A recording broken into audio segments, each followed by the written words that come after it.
Assalamualaikum warahmatullahi wabarakatuh. Nama saya Nur Fakini Syukrina binti Fauzi. Kami daripada kelas Bahasa Melayu 1. Nama saya Aisyah Walkis binti Azhar. Nama saya Izzah Syarafana binti Muhammad Zaidi. Dan nama saya Tuan Muhammad Alamin binti Masdi. Hari ini kami akan membentangkan projek inovasi kami yang bertajuk Kereta Api Bahasa. Bagi projek inovasi kami iaitu Kereta Api Bahasa mempunyai 4 sesen. Bagi sesen pertama adalah murid mengenali huruf. Sesen kedua adalah murid mengenali suku kata.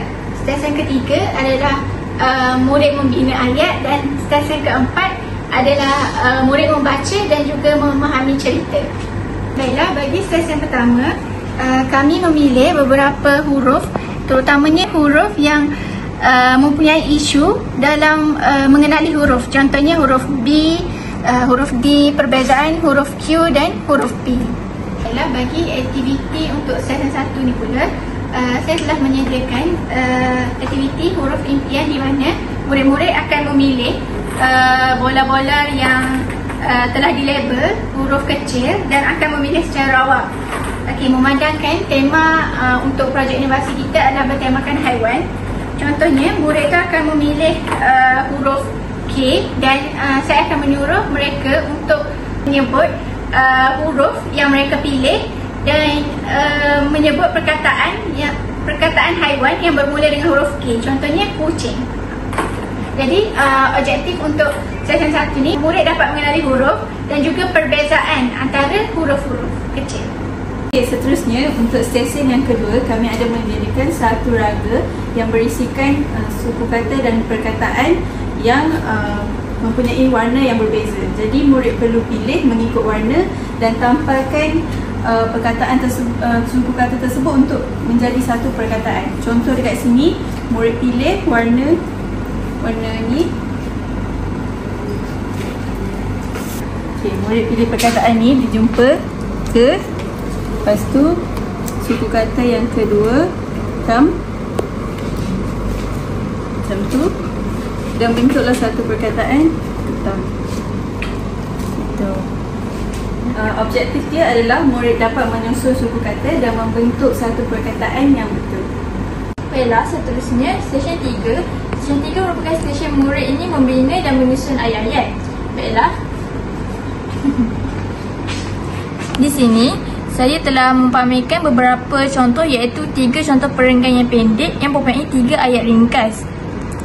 Di aktiviti ini, saya telah menyediakan beberapa potongan ayat ringkas yang akan membentuk satu perenggan pendek, dan dalam setiap perenggan pendek itu mempunyai 3 ayat ringkas.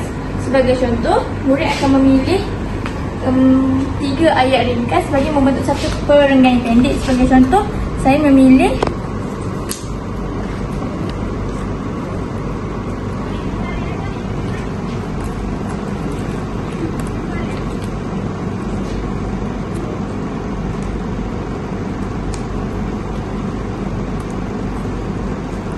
saya telah memilih dan menyusun ayat menjadi satu perenggan pendek, iaitu terdapat 3 ayat ringkas. Yang pertama, gajah sangat besar. Yang kedua, gajah mempunyai belalai. Dan yang ketiga, telinganya besar. Ayat-ayat ringkas ini membentuk satu perenggan pendek. Objektif bagi session 3 ini ialah murid dapat memilih dan menyusun ayat dan mereka faham makna ayat tersebut. Setelah mereka telah mahir mengenali huruf dan membina suku kata menjadi sebuah perkataan, mereka akan mahir dalam membina ayat dan menyusun ayat yang ringkas. Aktiviti ini sesuai untuk tahap 1 kerana ayat-ayat yang digunakan sangat ringkas. Bagi tahap 2, session 3 ini boleh digunakan untuk pelajar-pelajar yang lemah dalam kemahiran membaca bagi tahap 2. Setelah murid melalui stesen 1, 2 dan 3, maka murid akan melalui stesen terakhir, iaitu stesen keempat, iaitu stesen membaca dan bercerita. Pada stesen murid akan membaca dan memahami cerita. Baiklah, saya akan menyediakan beberapa kepingan perenggan seperti di sini untuk murid. Jadi, murid akan memilih perenggan secara rawak dan membaca. Contohnya, gajah ialah haiwan darat yang besar dan kuat. Ia mempunyai belalai panjang yang digunakan untuk mengambil makanan. Gajah juga sangat pintar dan mudah dilatih oleh penjaganya. Baiklah, pada sesi ini murid akan membaca dan saya akan menanyakan soalan kepada murid tentang perenggan yang dibaca. Contohnya, apakah haiwan yang besar dan kuat? Jadi murid menjawab ialah gajah. Jadi itulah adalah jawapannya. Pada sesi ini, baiklah, kita dapat menguji dan menilai kefahaman murid berdasarkan perenggan yang dibaca dan teks yang dibaca. Okeylah, itu saja. Baiklah, pada aktiviti ini murid dapat melihat beberapa jenis haiwan di sini dan murid akan membina ayat berdasarkan gambar haiwan yang dipilih. Contohnya, saya pilih ikan. Jadi pada permainan ini murid akan membina sebuah ayat berdasarkan ikan. Contohnya, ikan ini berwarna biru. Baiklah, itu saja daripada saya. Setelah murid melaksanakan aktiviti pada keempat stesen, kami akan meminta murid untuk memilih secara rawak satu kertas daripada dalam ruangan ini untuk mereka lihat, dan di dalam kertas ini terdapat nombor stesen dan mereka perlu melaksanakan aktiviti mengikut nombor yang telah dipilih.